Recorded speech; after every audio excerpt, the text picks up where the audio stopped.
Hi guys, welcome. And in this video, we are going to talk about the first problem on LeetCode, that is 2sum.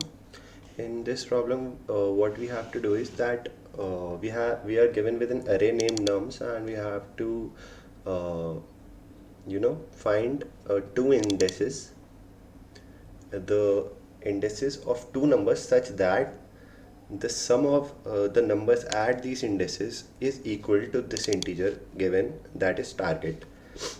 You may assume that each input would have exactly one solution, and you may not use the same element twice. So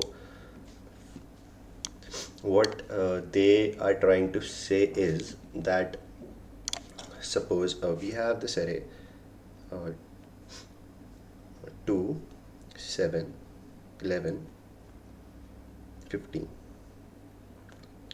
right?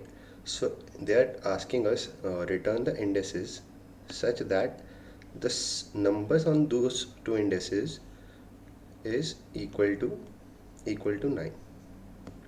Also, that saying that we should not be using the same indices more than once. So what they are trying to say, for example, uh, we have two indices like 0 and 1, which have numbers 2 and 7, the sum of which gives us 9.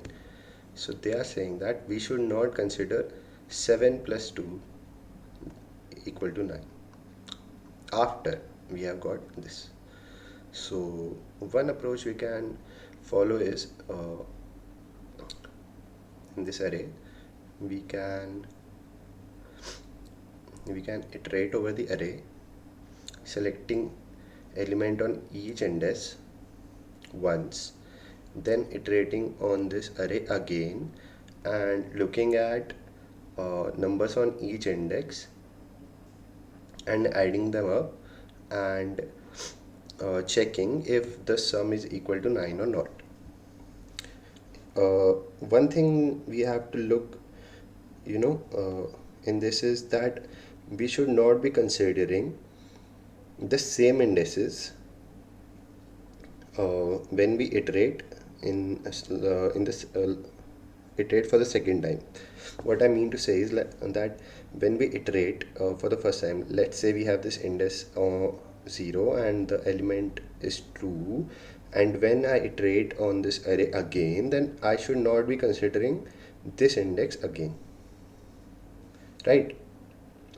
So let's say when we start iterating on this array for the first time and we consider the index 0, then we'll have 2, and we have to check for other elements in the second iteration. So what elements will we be having for the second iteration?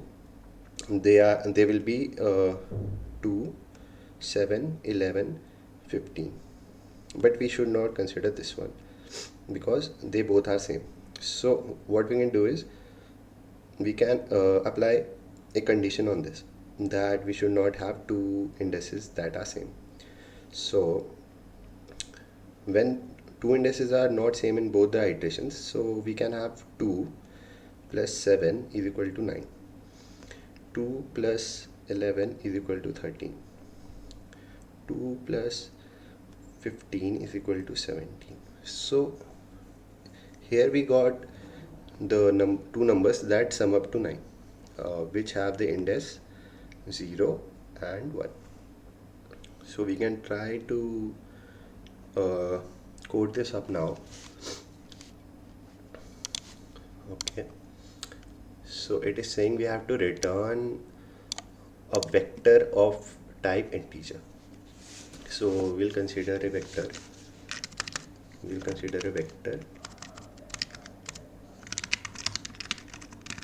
We can name it answer.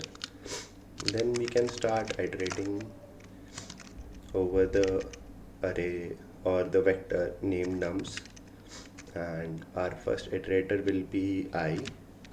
We'll start from 0 index and we'll go up till the very last index.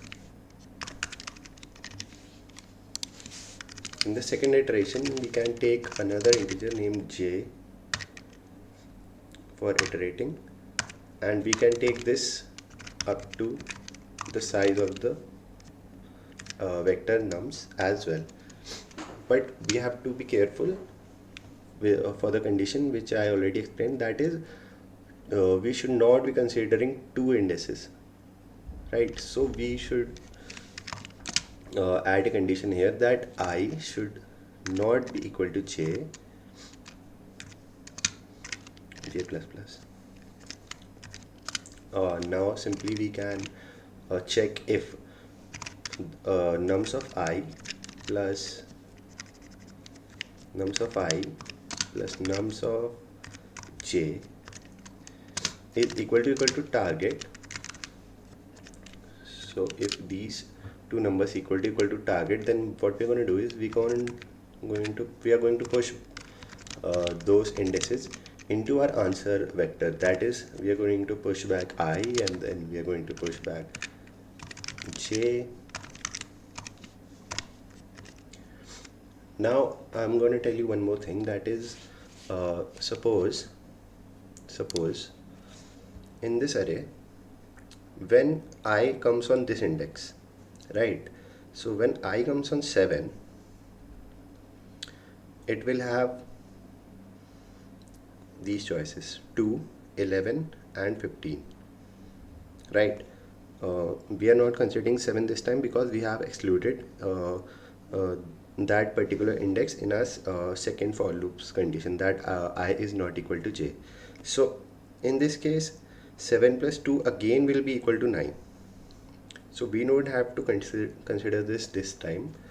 So what we can do is, when we get these two indexes I and j, then what we can do is we can break the loop and we can just simply return the answer.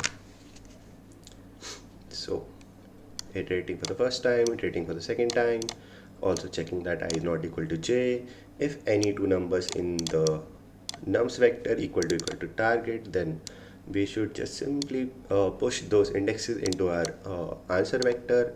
If we got those two integers, then we're going to break from this for loop. We're going to come out of this. This might run up till n, but it's okay because we are not performing any operation, and just simply return the answer. So what we're going to trying to do is, now we run this. So it's accepted.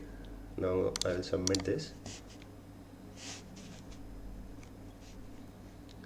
It is accepted again. Okay, so this is one solution, but they are saying one more thing, that can we come up with an algorithm that is less than 0 big O of n square time complexity. Now what does this mean? They are trying to say that okay, you can solve this with n square simply, but can you come up with an more efficient solution? So in this solution we are having a time complexity of big O of n square, because we are iterating over nums twice here.